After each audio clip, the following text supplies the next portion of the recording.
오늘은 이 말씀을 가지고 아간의 범죄라는 제목으로 여러분과 함께 말씀을 나누겠습니다. 여러분 프로야구 좋아하시는지 모르겠습니다. 어린 아이들은 아직 프로야구를 잘 모를 것이고 우리 여자 성도님들도 잘 모를 수도 있는데 프로야구를 보면 2년차 징크스라는 게 있습니다. 2년차 징크스가 뭐냐면 첫 해 데뷔했을 때 엄청나게 잘하는 선수들이 있어요.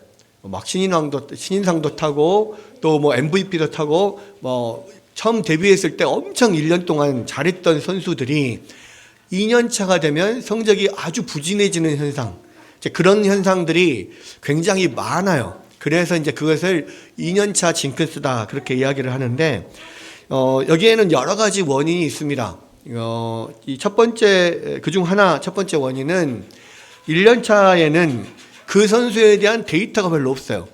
그래서 처음 등장했을 때는 다른 선수들이 그 선수를 어떻게 공략해야 될지를 잘 모릅니다. 그러다 보니까 투수 공은 치기가 어렵고 타자 같은 경우는 삼진을 잡아내기가 어려운 그런 경우들이 많이 있는데 1년이 지나고 나면 이제 겨울 동안에 휴식기잖아요. 그 겨울 시즌에 각 팀마다 그 선수를 아주 집중적으로 막 엄청나게 연구를 합니다. 그래서 약점을 찾아내죠. 그래서 이제 2년차가 되면 그 선수의 찾아낸 약점을 아주 집요하게 공격하면서 그 선수가 더 이상 좋은 성적을 낼 수 없는 경우가 많게 되는 거예요. 그래서 2년차 징크스가 생기는 거고요. 두 번째 이유가 있습니다. 두 번째 이유는 선수 스스로 1년차 때 자기 어떤 성적에 도취돼 가지고 누구도 자기를 이길 수 없을 것이다. 그렇게 자만에 빠지는 경우가 많기 때문입니다. 또 대부분 2년차 징크스를 겪기 때문에 1년차 때 좋은 활약을 했던 사람들은 스스로 막 조심을 하면서 나는 2년차 징크스 걸리면 안 되겠다라고 하면서 막 열심히 연습을 하는데도 불구하고 아무래도 사람인지라 인간이 죄인인지라 자기는 나는 절대 2년차 징크스에 걸리지 않을 거야 라고 생각하면서도 약간 풀어지는 면이 있는 거예요. 그리고 그 전처럼 막 절실하게 막 연습을 하고 준비를 하지 않는 경우들이 많습니다. 아니면은 사실은 다른 그 구단에서 그 선수를 집중적으로 연구를 하기 때문에 그 전보다 훨씬 더 많은 노력을 기울이고 준비를 해야만 1년차하고 비슷한 성적을 낼 수가 있거든요. 근데 그렇게까지는 또 안 하는 거예요. 그러다 보니까 대부분 많은 선수들이 2년차 징크스에 헤매는 경우가 많이 있습니다. 이런 것들을 통해서도 참 우리 인간은 참 연약한 죄인이구나 라는 것들을 다시 한번 생각할 수가 있는데요. 이스라엘 백성들에게도 같은 일들이 일어났습니다. 그러니까 그 엄청난 난공불락의 요새인 여리고성을 무너뜨리고 전멸시켰던 이스라엘 군대가 그 다음에 아주 작은 성에 불과한 아이성을 치러 갔다가 아주 치욕적인 패배를 안고 36명의 전사자를 내고 도망쳐 나온 것입니다. 그리고 그 모습을 본 이스라엘 백성들이 이제 5절에 보니까 마음이 녹아 물같이 되었다 이렇게 이야기합니다. 그 앞에서는요 여리고를 치기 전에 앞에서는 가나안 백성들이 이스라엘 백성들 때문에 그 마음이 녹아 물같이 되었고 정신을 잃었다라고 이야기를 했는데 여기서는 이제 반대로 이 아이성에서 패배하면서 이스라엘 백성들이 반대로 마음이 녹아서 물같이 되었다는 거예요. 그러니까 완전히 지금 두려움에 막 사로잡혀 버린 겁니다. 그러나 사실 한편으로 보면 이 아이성 전투에 참가한 3,000명 중에서 전사자는 36명밖에 되지 않았어요. 그러니까 이 정도 전사자가 나는 건 사실은 웬만한 어떤 전투에서 대승을 거둔 그런 전투에서도 이 정도 전사자가 나는 것은 사실 큰 피해가 아니거든요. 더구나 아이성은 학자들에 의하면 그 전체 인구가 약 한 12,000명 정도밖에 되지 않는 아주 작은 성이었다고 합니다. 여리고성에 비하면 아주 작은 초라한 성이고요. 더구나 실제로 그 중에서 싸울 수 있는 사람, 그러니까 12,000명이라고 할지라도 아이들이나 여자들 빼고 노인들 빼고 뭐 그러면 그 중에 싸울 수 있는 사람은 사실 군사들은 몇 천은 안 됐을 거란 말이에요. 여러분 반면에 이스라엘 군대는 몇 명입니까? 장정만 60만이에요. 뭐 몇천 군사 대 60만. 뭐 이건 상대도 안 되는 거죠. 안 그렇습니까? 네. 여러분 근데도 불구하고 그러니까 만약에 져서 3,000명 보냈다가 져서 도망왔어요. 그러면 군사가 많잖아요. 엄청나요. 완전 다시 보내가지고 함락시키면 되는 거 아닙니까? 그런데 이스라엘 백성들은 이 사건으로 인해서 마음이 물같이 녹았고 여호수아는 아연실색에서 옷을 찢고 장로들과 함께 여호와의 궤 앞에 엎드려서 머리에 티끌을 뒤집어 쓰고 저물도록 그 앞에 머물러 있었다라고 합니다. 그러니까 완전 망연자실 하루를 그냥 여호와의 앞에서 그냥 있었던 거예요. 통곡을 하면서. 뭔가 이상하지 않습니까? 뭐 갑자기 왜 이렇게 된 거지? 여러분 뭔가 이상이 있다면 그 원인을 찾아내는 게 중요해요. 그 원인을 찾아내서 그 원인에 대한 조치를 취해야지 맞는 거잖아요. 그죠? 그러니까 여러분 여호와의 궤 앞에 엎드린 여호수아는 왜 그들에게 이런 일이 일어났는지 하나님께 물어보는 것이 자연스러운 전개예요. 하나님, 도대체 이게 무슨 일입니까? 왜 이런 일이 일어났습니까? 하나님, 우리가 뭔가를 잘못했습니까? 하나님, 이게 무슨 뜻입니까? 이렇게 돼야 되잖아요. 이게 당연한 건데.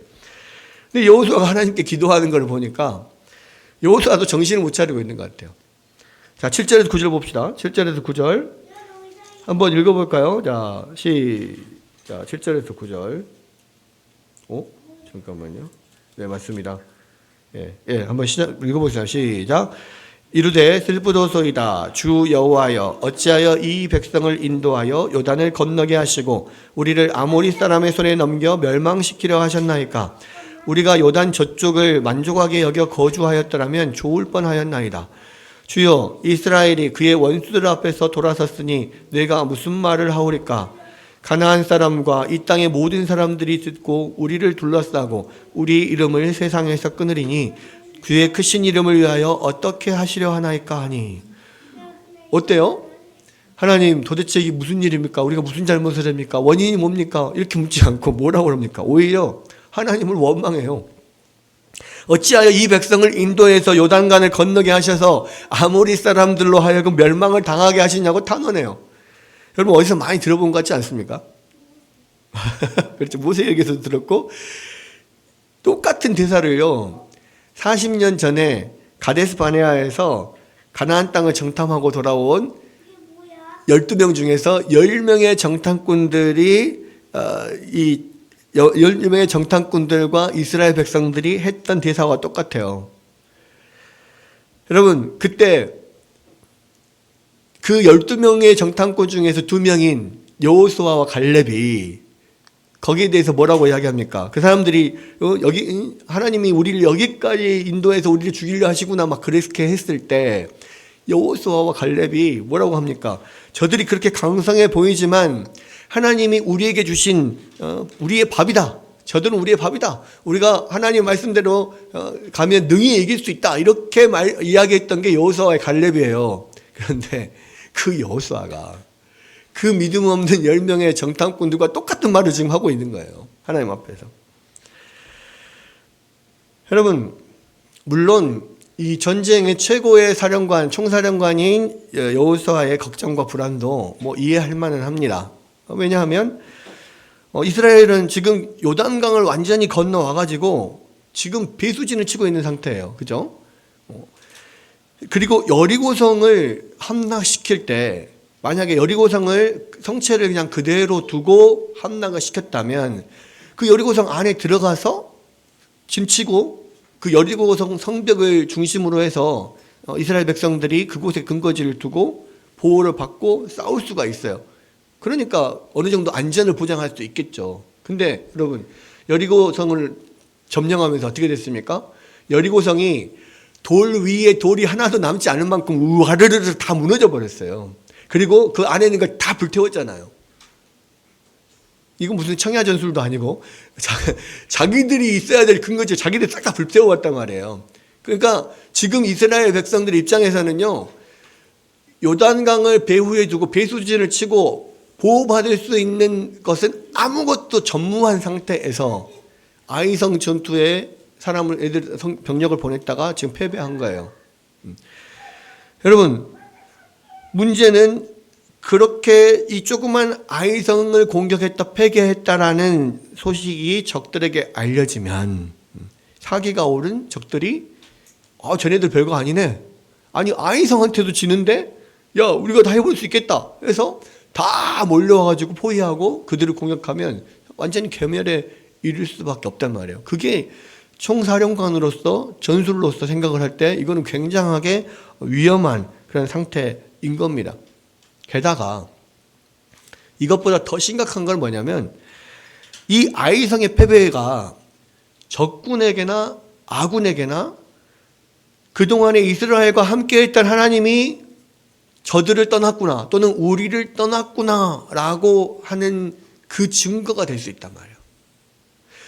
지금 가나안 백성들이 이스라엘 군대를 두려워하고 이 마음이 높고 공격을 섣불리 하지 못했던 이유가 뭡니까?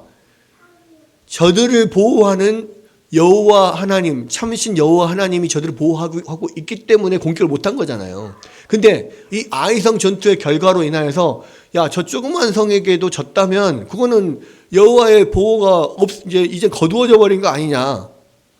아군이나 적군이나 똑같이 그것을 느끼게 된단 말이에요. 그러니까 이스라엘 백성들은 이 마음이 물같이 녹을 수밖에 없고 좀 적군들은 사기가 막 흉천할 수밖에 없는 그런 상황이라는 겁니다. 그렇게 망연자실하게 여호와의 궤 앞에 엎드려 있던 여호수아에게 하나님께서 드디어 이제 이렇게 말씀을 하시죠. 10절에서 15절을 한번 봅시다. 10절에 15절 같이 또 읽어보겠습니다. 시작. 여호와께서 여호수아에게 이르시되 일어나라 어찌하여 이렇게 엎드렸느냐 이스라엘이 범죄하여 내가 그들에게 명령한 나의 언약을 어겼으며 또한 그들이 온전히 바친 물건을 가져가고 도둑질하며 속이고 그것을 그들의 물건들 가운데에 두었느니라. 그러므로 이스라엘 자손들이 그들의 원수 앞에 능히 맞서지 못하고 그 앞에서 돌아섰나니 이는 그들도 온전히 바친 것이 됨이라.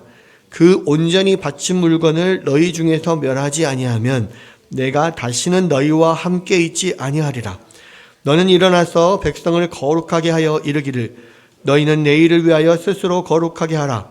이스라엘의 하나님 여호와의 말씀에 이스라엘아 너희 가운데에 온전히 바친 물건이 있나니 너희가 그 온전히 바친 물건을 너희 가운데에서 제하기까지는 내 원수들 앞에 능히 맞서지 못하리라.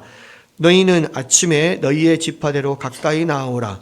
여호와께 뽑히는 그 지파는 그 족속대로 가까이 나아올 것이요 여호와께 뽑히는 족속은 그 가족대로 가까이 나아올 것이며 여호와께 뽑히는 그 가족은 그 남자들이 가까이 나올 것이며 온전히 바친 물건을 가진 자로 뽑힌 자를 불사르되 그와 그의 모든 소유를 그리하라. 이는 여호와의 언약을 어기고 이스라엘 가운데서 망령된 일을 행하였음이라 하셨다 하라. 하나님께서는 여호수아에게 이 아이성 패배의 원인은 이스라엘 백성들이 하나님과의 언약을 어겼기 때문이다 이렇게 이야기합니다. 그러니까 여리고성을 칠 때 성에 있는 모든 은, 금, 동철 등의 기구는 여호와의 창고에다 드리고 나머지 모든 재물과 모든 생명은 모두 불태우고 죽여서 온전히 하나님 앞에 바쳐라 이렇게 말씀을 하셨는데 그 명령을 어겼다는 거예요. 지금 누가 그것을 어겼다 이렇게 말씀을 안 하셨죠. 그러나 이스라엘 백성들이 그것을 어겼다 이렇게 말씀을 하셨고 그래서 이 이스라엘 가운데 하나님께서 온전히 바친 물건을 멸하기 전에는 하나님께서 다시는 이스라엘과 함께하지 않으실 것이다 이렇게 이야기를 했어요. 그리고 원수들 앞에 능히 맞서지 못할 거다. 그러면서 이제 그 하나님께 바쳐진 물건을 도둑질한 자가 누구냐 이걸 찾아내는 방법을 말씀해 주셨는데 이스라엘 모든 백성을 모아가지고 지파별로 모아놓고 그 중에서 제비를 뽑아요. 그럼 한 지파가 걸리겠죠? 그 한 지파를 또 다 모아놓고 거기서 또 제비를 뽑아요. 그러면 족속들, 어떤 족속이 걸리고 또 그 족속들 모아놓고 제비를 뽑으면 또 어떤 가족이 걸릴 것이고 그 중에서 또 뽑으면 한 사람이 걸릴 거다. 한 남자들 모아놓고 뽑으면 한 사람이 걸릴 거다라고 이야기를 하면서 마지막에 온전히 바친 물건을 가진 자로 뽑힌 자를 이 불사르되 그의 가족과 재산을 다 불사르라. 이렇게 명령을 합니다. 우리가 이것을 들으면서 야 무슨 연좌제도 아니고 한 사람이 잘못을 했는데 그 가족들과 모든 것을 다 불사르라는 것 좀 그렇지 않느냐 이런 생각을 할 수가 있어요. 그런데 한 가지 우리가 주의할 것은 뭐냐면 우리는 그 사람이 아간이라는 것을 알고 있는데 하나님께서 계속해서 뭐라고 이야기하냐면 그 하나님께 온전히 바쳐진 물건을 가진 자를 말하면서 계속해서 그들을 이렇게 복수로 이야기를 하고 있단 말이에요. 그게 무슨 이야기입니까? 그러니까 아간의 범죄를 아간 혼자만 비밀로 갖고 있었던 게 아니라는 거예요. 왜냐하면 그 가족들은 적어도 다 알고 있었다는 이야기죠. 그럼에도 불구하고 거기에 동참을 했다는 이야기고 또 그렇게 동참한 사람들과 그에 속한 모든 것들을 하나님 앞에 온전히 다 바쳐야 돼요. 왜? 하나님께 바쳐진 물건을 가지고 있는 그 사람들은 그 모든 것들이 다 함께 하나님께 바쳐진 물건이 되어버리는 거예요. 그러니까 다 하나님 앞에 바쳐야 돼요. 그래야만 철저히 그것을 다 하나님 앞에 멸하고 바쳐야만 그 죄를 하나님께서 사해해 주시겠다라는 겁니다. 그 결과 어떻게 됐습니까? 말씀대로 하니까 처음에 유다 지파가 뽑혔죠. 그다음에 세라 족속이 뽑혔죠. 세라 족속 중에서 삽대의 가족이 뽑힙니다. 그다음에 그 삽대의 가족 중에서 이 갈미의 아들 아간이 뽑혀요. 그리고 그를 추궁하니까 그가 노력했던 물건 중에서 시날산 외투 한 벌. 시날산, 이 시날은 어디입니까? 바벨론 지역의 시날 땅 이야기 하잖아요. 바벨론산의 외투가 그때 당시도 굉장히 고급품이었던 것 같아요. 왜냐하면 바벨론은 메소포타미아 문명의 핵심이잖아요. 그러니까 그때 당시 가장 발전된 문명 중에 하나였습니다. 그러니까 그 시나이산 외투, 바벨론산 외투가 굉장히 고급품이었다라는 걸 생각할 수가 있고 또 은 200세겔, 그때 당시 은은 대부분 화폐로 그 무게 그대로 화폐로 사용을 했죠. 그래서 은 200세겔 하면 은 200세겔의 화폐 또는 은 200세겔만큼의 그런 무게의 은 이것을 뜻하고 그다음에 무게 50세겔 되는 금덩이 하나. 그러니까 세겔은 사실 이제 무게를 뜻합니다. 그러나 금 자체는 화폐로 쓰지 않기 때문에 그냥 50세겔의 무게가 되는 금덩이 하나. 이렇게 이거를 지금 훔쳐다가 자기 장막 밑에다 묻었다. 그렇게 이야기를 했고 이제 아간의 말대로 가서 찾아보니까 그것들이 나왔죠. 그래서 그것을 가져온 이제 여호수아는 그 가족과 그 가축들, 그것도 가축들도 싹 몰아가지고 가축들을 그렇게 말 안 합니다. 그 소와 양들과 뭐 하나하나 다 이렇게 일일이 다 세잖아요. 그 모든 소유, 그 가족들, 그들의 아들과 그들의 딸과. 그러니까 이게 왜 하나하나 다 세냐면 아간에 속한 모든 것을 다 하나님 앞에 다 불태워 드려야 된다라는 거예요. 하나도 남김없이. 자, 그런 의미로 하나하나 다 세서 그렇게 그 아간의 소유를 다 데리고 가서 아골 골짜기에서 돌로 치고 사람도 돌로 치고요. 물건들도 다 돌로 쳤대요. 동물도 다 돌로 쳤어요. 왜? 그게 하나님의 심판이거든요. 그러니까 그 모든 사람과 동물들과 그 가지고 있는 재물의 모든 부정함을 돌로 쳐서 깨뜨리는 거예요. 그렇게 해서 불태워가지고 하나님 앞에 온전히 제하면서 멸하게 되면서 하나님께서 이제 그 맹렬한 진노가 그쳤다라는 게 오늘의 이야기입니다. 이제 오늘 이 사건을 통해서요, 오늘 몇 가지를 한번 생각해 보려고 합니다. 그 첫 번째는 이 아이 성패배의 원인을 한번 생각해 봐요. 그러니까 아이성 패배의 원인이 뭐였습니까? 가장 먼저는 아까 초두에 그 프로야구 2년차 징크스를 말한 것처럼 여리고성 대성 이후에 이 자만에 빠진 여호수아와 이스라엘 백성들이 그 원인이 될 수가 있겠죠. 그들은 여리고성의 대승이 마치 자기들의 힘으로 이룬 것으로 착각을 했습니다. 근데 사실은 자기들이 한 건 뭐예요? 그냥 돌기밖에 안 했어요. 그냥 하루에 한 바퀴씩 여리고성을 전체가 싹 이렇게 양강나팔을 불면서 돌고 마지막 날 7바퀴 돌고 소리 와 지르는 것밖에 없었단 말이에요. 그들이 무슨 피를 흘렸습니까? 그들이 무슨 칼을 휘둘렀습니까? 화살을 하나를 쐈습니까? 아무것도 안 했어요. 근데 하나님께서 그렇게 이해할 수 없는 방법을 통해서 하나님이 여리고성을 무너뜨려 주신 거잖아요. 그런데 그 여리고성을 무너뜨리고 가서 사람들을 다 죽이고 또 그 전리품들을 싹 다 모아가지고 여호와의 창고에 막 드리고 하는 이 일을 하다 보니까 신나고 재밌죠. 그러면서 많은 것들을 막 얻게 되니까 너무 막 좋잖아요. 물론 자기 거는 안 됩니다. 다 하나님 것으로 다 돌려드렸으니까. 그럼에도 불구하고 그 많은 사람들을 생명 다 죽이고 막 뺏고 막 하나님 앞에 올려드리고 태우고 그런 가운데서 마치 자기들이 이 여리고성을 무너뜨리고 이긴 것으로 착각하는 거예요. 그 힘이 자기에게서 난 것으로 착각하는 겁니다. 그러니까 이 3절에 보니까 정탐꾼으로 갔던 그 이스라엘 백성이 아이성을 정탐한 후에 뭐라고 이야기해요? 백성들을 다 올라가게 하지 말고 2-3천 명만 올라가서 아이를 치게 하소서. 그들은 소수니 모든 백성을 그리로 보내어 수고롭게 하지 마소서. 여러분, 이들은요, 여리고성 대승 이후에 이 자만에 빠져가지고 전세를 냉정하게 판단하지 못한 거야. 그냥 막 들떠만 있는 거예요. 자기는 이제는 뭘 해도 다 이길 것 같고, 모든 백성들, 가나안 백성들, 째리만 봐도 다 스스로 무너질 것 같고, 이런 막 자신감에 차 있어요. 그러면서 정확한 전세 판단을 못하는 거예요. 사실은 아이성이 아무리 작은 성이라고 해도요, 성을 함락시키기 위해서는 기본적인 전술상 적어도 3배에서 5배 이상의 병력이 필요합니다. 그러니까 지금 이 아이성의 주민이 한 12,000이라고 그랬잖아요. 그 중에서 이 아이들, 여자들, 노인들 다 빼면 사실은 얼마 안 될까요? 그래도 최대한 많이 쳐도 절반 정도, 6,000 정도가 만약 군사라고 치면 6천 정도의 3배나 5배는 되는 군사가 가야 된단 말이에요.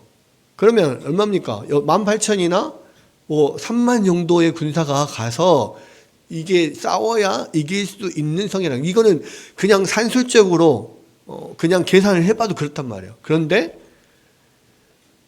가서 몇 명만 가자고요? 한 2-3천 명만 올라가면 되겠습니다. 이렇게 이야기한단 말이에요. 그 이야기를 듣고 여호수아도 그래? 그럼 3천만 올라가라. 이렇게 보낸 거예요. 이 사람들이 그 대승 엄청난 승리를 겪고 나서 그냥 자만해졌어요. 그래서 제대로 지금 상황 파악도 제대로 못하고 계산도 제대로 안 된 거예요. 그냥 근거 없는 자신감, 근자감만 막 올라가 있어. 여러분, 이스라엘 백성 상태도 그러면, 만약에 이스라엘 백성 상태가 그렇다면 그 지휘관인 여호수아라도 정신 똑바로 차리고 있어야 될 거 아니에요. 아니다 라고 이야기를 하거나 나름대로 아니다, 우리가 이렇게 아니고 하나님 앞에 좀 물어보자, 기도해보자, 이렇게라도 해야 될 거 아닙니까? 그런데 여호수아는 그냥 그 말 듣고 그래, 그렇게 해라, 그냥 보냈습니다. 엄청 쉽게 본 거죠. 엄청 쉽게 봅니다. 그러니까 이 여리고성, 엄청난 어마어마한 천연 요새 거대한 성인 여리고성을 우리가 무너뜨리고 완벽한 승리를 거뒀지 않냐, 여기에 도취가 돼가지고 아이성 같은 그런 작은 성은 하나님께 기도할 필요도 없다, 이렇게 생각했는지도 모르겠어요. 그냥 쟤네들은 발로 톡 차면은 쓰러질 애들이다, 이렇게 생각했는지 모르겠습니다. 그 자리에서 여호수아가 진짜 정신을 차리고, 자, 우리 일단 하나님 앞에 한번 여쭤보자, 기도 한번 해보자 라고만 했어도 이게 뭔가 문제가 있는데? 라는 것을 깨달았을 거예요. 그렇다면 그런 희생자를 안 내도 되고 그런 패배를 겪지 않았을 겁니다. 그런데 최고 지도자인 여호수아마저도 자만에 빠져 있는 거예요. 승리에 도취해 있는 거예요. 그리고 그냥 그래 얘네들 해라 뭐 그까짓 건 뭐 그냥 그건 껌이지 막 이렇게 생각한 거예요.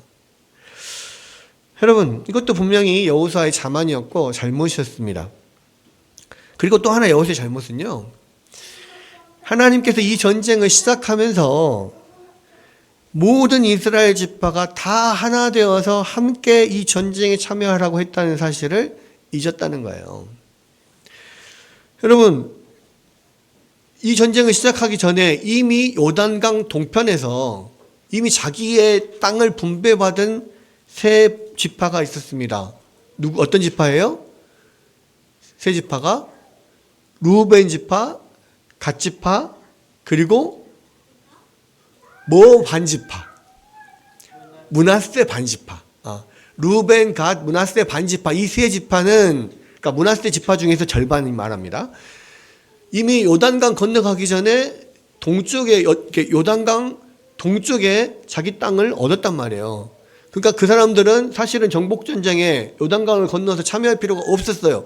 근데 그럼에도 불구하고 하나님이 그들도 처자들은 다 거기다 두고 용사들만 장정들은 선봉대로 앞장서서 이 정복전쟁이 끝날 때까지 함께 해야 된다라고 이야기했습니다. 왜 그랬을까요?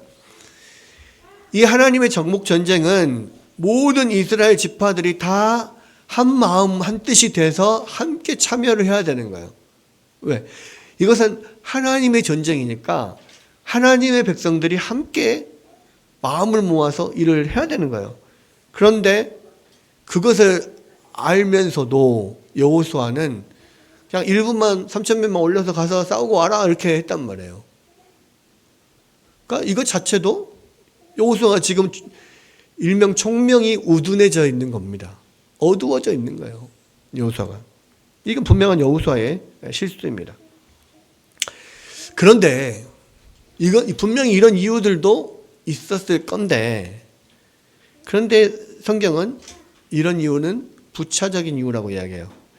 궁극적인 이유가 그들이 자만한 거, 교만한 거, 여호수아가 실수한 거 다 있습니다. 그런데 그것은 부차적인 이유이고 궁극적인 원인은 바로 아간의 범죄 때문이었다는 거예요. 여러분, 가나안 정복을 하는 이 하나님의 전쟁에서 지금까지 하나님께서 계속 강조했던 것이 뭐였습니까? 여호와의 전쟁은요, 철저한 순종을 통해서만 이길 수 있다는 거였어요. 여러분, 그래서 기적적인 방법으로 요단강을 건넌 이스라엘 백성들에게 하나님께서 요구하신 게 뭐였어요? 그들을 전투력 제로로 만드는 할례를 요구하셨어요. 배수진을 치고 앞에는 뻥 뚫려 있고 적들은 환하게 지금 다 보이는 그 가운데서 할례를 해가지고 모든 군사들이 다 힘을 못 쓰게 만들어 버렸단 말이에요. 오직 여호와 하나님만이 그들의 피난처가 되고 보호자가 되는 그 상황을 만들었어요. 그건 사실 죽으라는 이야기거든요. 근데 진짜로 죽기를 각오하고 모든 이스라엘 백성들이 다 할례를 받았습니다. 모든 남자들이. 그러니까 정말 목숨을 걸고 여호와의 명령에 순종할 수 있냐 없냐 이 시험을 거쳐서 이것이 목숨을 걸고라도 철저하게 하나님께 순종하는 그것만이 이 가나안 정복 전쟁에 승리하는 비결이라는 것을 분명히 하나님께서 여리고 전쟁을 시작하기 전에 가르쳐 주셨어요. 또 그 엄청난 난공불락의 그 여리고 성을 무너뜨렸던 것이 뭡니까? 돌지 않고는 돌 수 없는 닭돌 전략, 닥치고 돌는 전략, 그죠? 그거를 이해할 수 없는 그런 방법을 철저하게 이스라엘 백성들이 순종함으로써 무너진 거예요.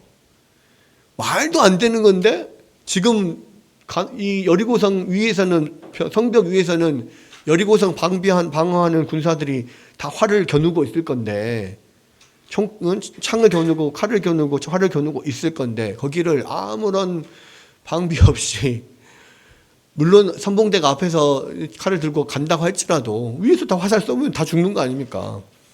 근데 아무 말도 하지 않고 하나님께서 명령하신 대로 계속 도는 작전을 통해서 여리고성이 무너졌단 말이에요. 그게 뭡니까? 그러니까 목숨을 내놓고 지금 철저하게 하나님의 말씀에 순종함으로써 결국은 여호와의 전쟁에 승리한다는 것을 하나님께서 보여주는 거예요. 그런데 이 철저한 순종에 아간이 찬물을 끼얹은 겁니다.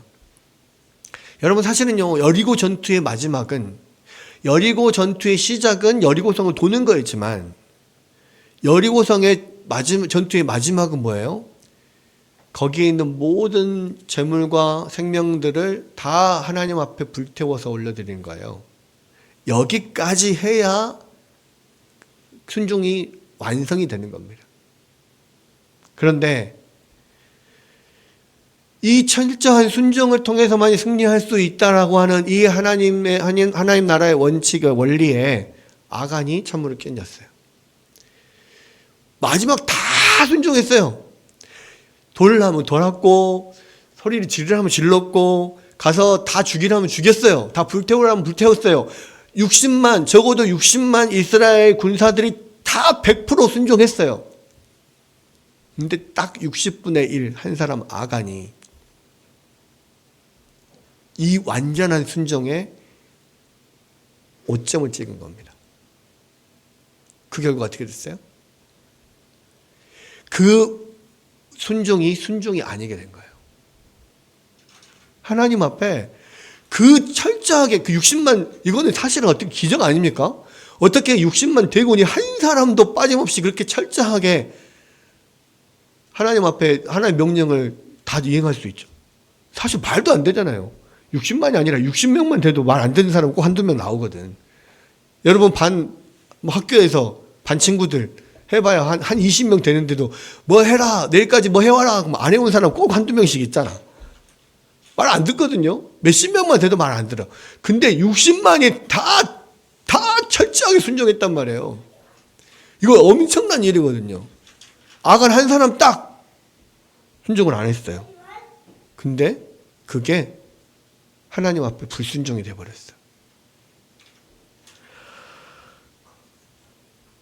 여러분, 게다가 이 아간이 탐욕에 눈이 가려져가지고 하나님께 바쳐야 될 전리품 중에 얼마를 취하고요. 하나님 것을 도둑질했죠. 10계명 중에 지금 도둑질하지 말라 8계명을 어겼죠. 그다음 다른 사람들 시침이 뚝 떼고 나는 안 그런 것처럼 다 속였어요. 하나님도 속이고 다른 사람도 속였어요. 거짓말을 했죠. 9계명 속였습니다. 그리고 결정적으로요, 끝까지 잡아떼고 끝까지 회개하지 않아요.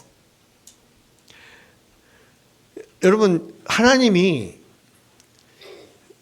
그냥 가서 아간이 그 바쳐진 물건을 도둑질했으니까 아간 잡아와라 이렇게 안 했단 말이에요. 하나님 다 알고 계셨잖아요. 근데 처음부터 아간 잡아와라 이렇게 안 했어요. 어떻게 했습니까? 모든 지파 12지파 다 순서대로 세워 제비 뽑아. 그 중에 한 지파가 나오지? 그럼 그 지파 또 사람들 다 세워. 또 족속별로 다 세워. 그래서 거기서 또 제비 뽑아. 한 족속이 나오지? 계속 단계 거치면서 차례차례 와서 아간 한 사람 마지막 뽑힐 때까지 계속 제비 뽑기를 했단 말이에요. 이 제비를 어떻게 뽑냐면, 생각해 보십시오. 제비 뽑기는 대제사장의 그 조끼 안에 들어있는 우림과 둠밈이라고 하는 두 돌을 가지고 제비 뽑기를 하는 거예요. 어떤 건지는 모르겠지만 우림이나 둠밈 중에 하나는 O, 하나는 X인 거예요. 그러면 이걸 가지고 제비 뽑기를 어떻게 합니까? 자, 12지파 다 서라. 자, 1번 루벤 지파 꺼내. O, X. 오케이. 넘어가. 자, 2번 시몬 지파. 자, 또 뽑아. O, X. 자, 이렇게 해가지고 다 해서 유다 지파를 딱 세워놓고 뽑았는데 O가 나온 거예요. 오케이. 자, 다 됐어. 유다 지파 다 서. 족속별로 다 서. 자, 세라 족속 이리 와. 딱 뽑았어. 그러니까 뭐 다른 족속 다 뽑았는데 안 나와. 세라 족속 뽑으니까 5가 나와. 이런 식으로 제비뽑기를 했단 말이에요. 얼마나 많은 시간을 했겠어요. 유다지파, 12지파. 유다지파 안에서 또 여러 족속들, 또 여러 가족들 안에서 이 아간이 뽑힐 때까지 얼마나 많은 시간 동안 계속 뽑았겠어요. 그 시간 동안 왜 하나님께서 그 시간을 주셨을까요? 회개하라고. 빨리 하나님 앞에 회개하라고. 물론 그 죄가 너무 큰 죄이기 때문에 뭐 그렇게 회개를 했다고 해서 하나님께서 완전히 용서해 주실지 그건 잘 모르겠습니다. 그러나 분명하게 그렇게 시간을 계속 두고 했던 건 뭡니까? 회개하라는 거예요. 근데 끝까지 회개를 안 해요. 마지막 자기가 너 하라고 걸릴 때까지 회개하지 않습니다. 그러니까 여기서 모든 죄 짓는 사람의 특징이 나와요. 죄 짓는 사람들은요, 끝까지 자기가 안 걸릴 거라고 생각해.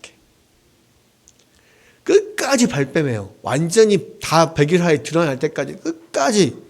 하나님께서 계속해서 많은 회개의 기회를 주심에도 불구하고 끝까지 회개하지 않아. 그리고 결국에는 심판을 받아. 여러분, 안 믿는 사람들 내지는 선택받지 못한 백성들이라고 하는 사람들이죠. 그 사람들의 특징이 뭡니까? 그 살아가는 동안에 복음을 듣는 엄청 많은 기회들이 있어요. 계속 복음을 듣습니다. 예수 믿으라고 누군가 전도하기도 하고 친구가 교회 가자고 하기도 하고 뭐 다 합니다. 근데 끝까지 거부하다가 결국 지옥 문 열고 들어가는 거예요. 그게 죄인들의 특성입니다. 여러분, 죄를 지었으면요, 빨리 회개해야 돼요. 그래야만 하나님의 은혜를 얻을 수 있습니다. 우리 하나님은 회개하는 자들을 내치지 않아요. 회개하는 자들을 용서해 주시는 분이에요. 물론 그의 죄값에 대해서 철저하게 그 값을 치르게 하시고 경험하게 하시고 합니다. 그러나 분명한 것은 하나님이 회개하는 자들은 분명히 그 죄를 용서해 주세요. 이렇게 많은 기회를 주시는 이유는 뭡니까? 회개하라고 기회를 주시는 건데 회개하지 않아요. 결국은 마지막은 멸망의 길로 가요.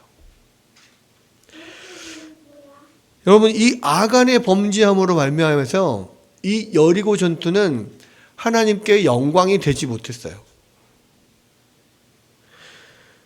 하나님께 영광이 되는 순종은요, 끝까지 하는 순종이에요. 여러분, 끝까지 순종하는 것이 아니라면 순종이 아닙니다. 그건 불순종이에요.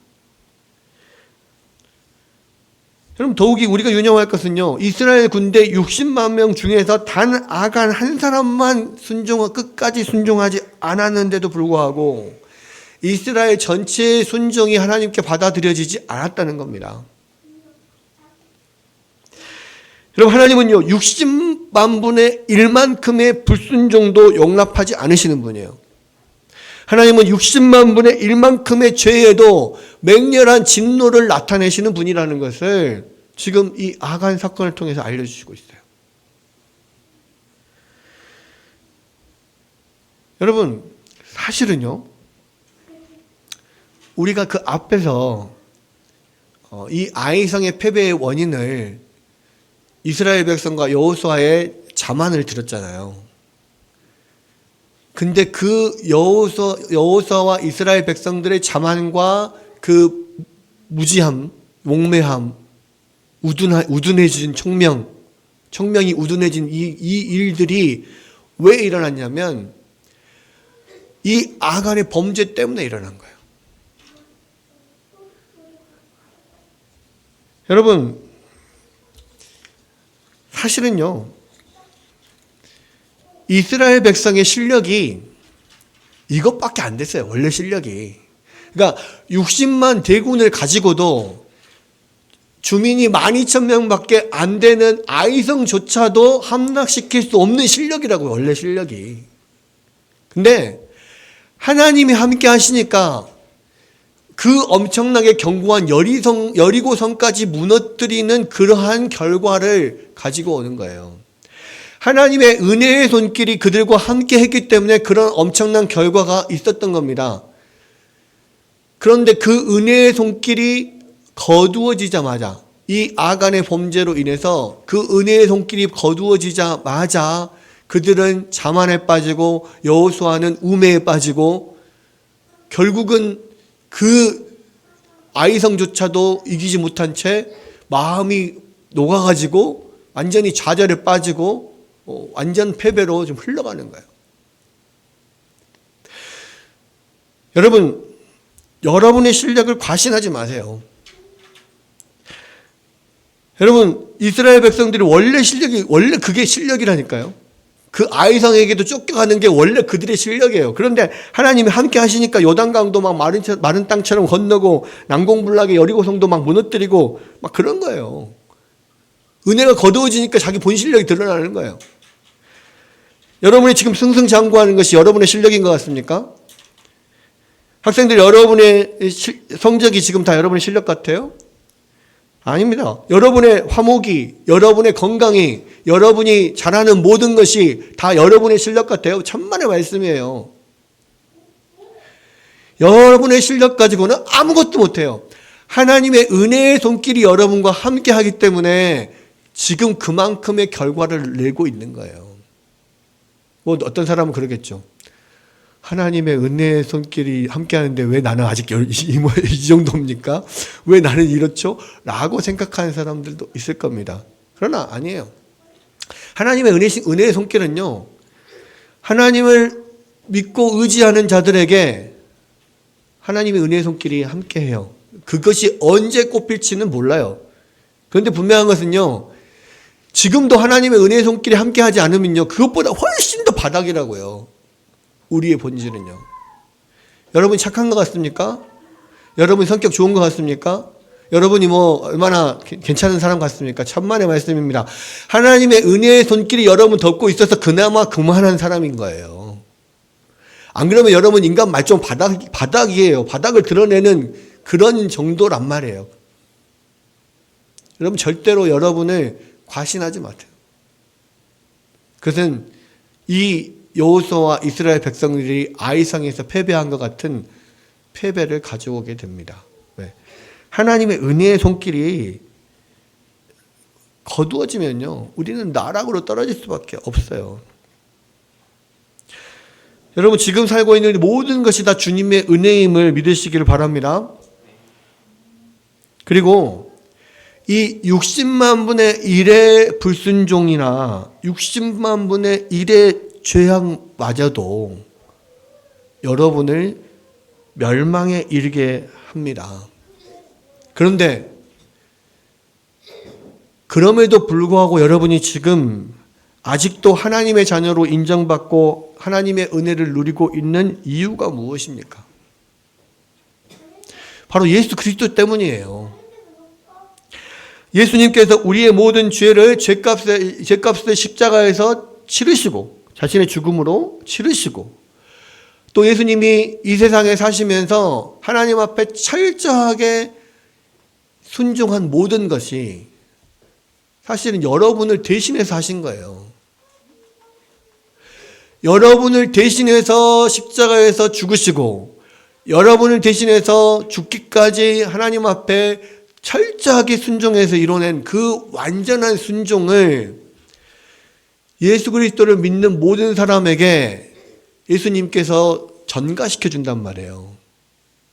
덧입혀 주세요.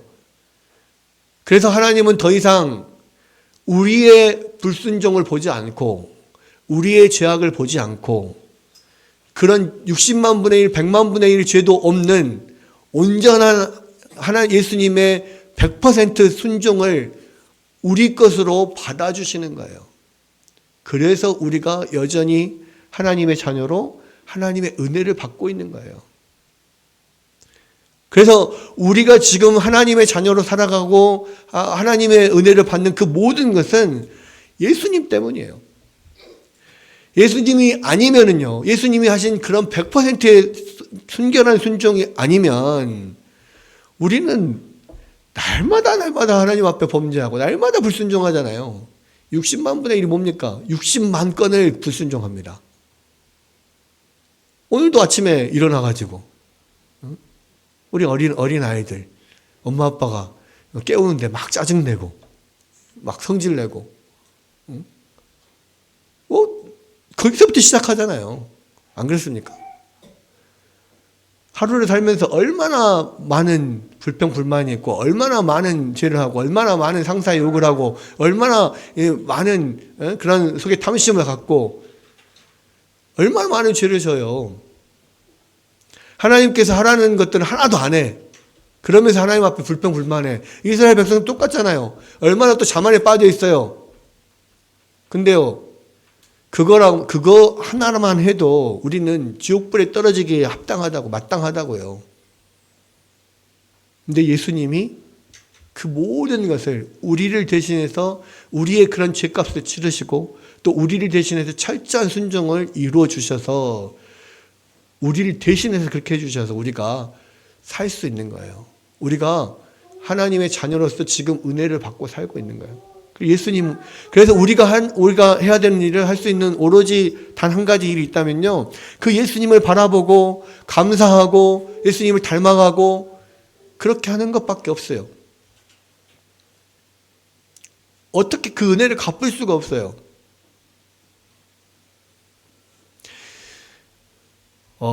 그 찬송 중에요.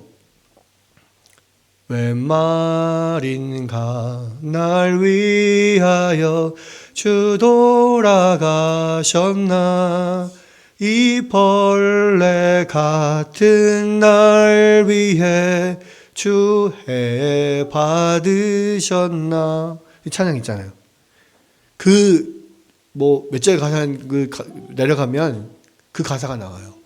늘 울어도 눈물로써 못 갚을 줄 알아 몸 밖에 드릴 것 없어 이 몸 바칩니다. 이 찬양이 있습니다. 뭔 말이에요? 뭘 어떻게 해도 눈물을 막 얼마나 많이 흘리고 하나님 앞에 해도 하나님 앞에 그 은혜를 갚을 수가 없어요. 근데 그 예수님의 은혜를 갚을 수가 없지만 그래도 할 수 있는 일은 내 몸밖에 드릴 게 없으니까 내 몸을 하나님 예수님께 드리고 내가 예수님이 주인이고 내가 종이 돼서 살겠다 이 말이에요. 그것은 그냥 어떻게 할 수 없는 그냥 그렇게라도 감사의 표현을 할 수밖에 없는 그런 존재들임을 고백하는 거예요. 그러니까 그렇게 사는 거예요. 그게 그냥 하나님 앞에 감사의 표현이에요. 예수님을 내가 주인 삼은 모든 것을 내려놓고 내 주인 대신 주님만 바라보고 사는 그것은 나의 헌신이 아니에요. 주님이 주신 은혜에 대한 어떻게든 그 감사의 표현을 해보려고 하는 나의 그냥 하나의 노력인 것 뿐이에요. 그걸로도 다 갚을 수 없어요. 내 몸을 다 드린다고 해도 갚을 수 없단 말이에요. 그만큼 큰 은혜예요.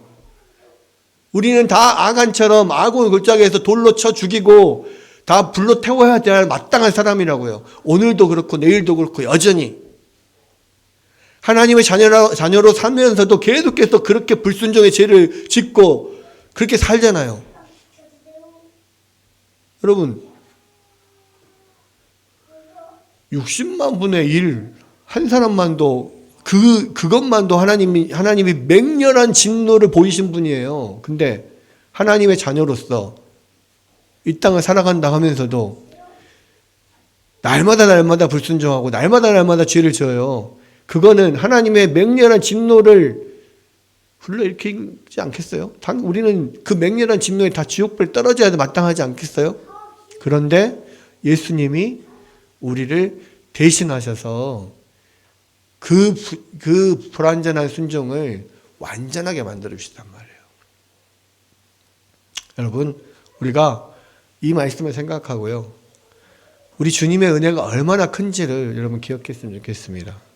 그리고 왜 우리가 주님만 붙들고 살아야 되는지, 왜 우리가 주님께 이 몸밖에 드릴 것이 없어서 이 몸 드립니다 하는 그런 마음으로 살아가야 되는지 다시 한번 생각해보고 우리가 철저하게 우리 주님을 붙들고 주님 앞에 철저히 순종해 나가면서 하나님께 영광 돌리는 여러분들 되시기를 주님의 이름으로 축원합니다.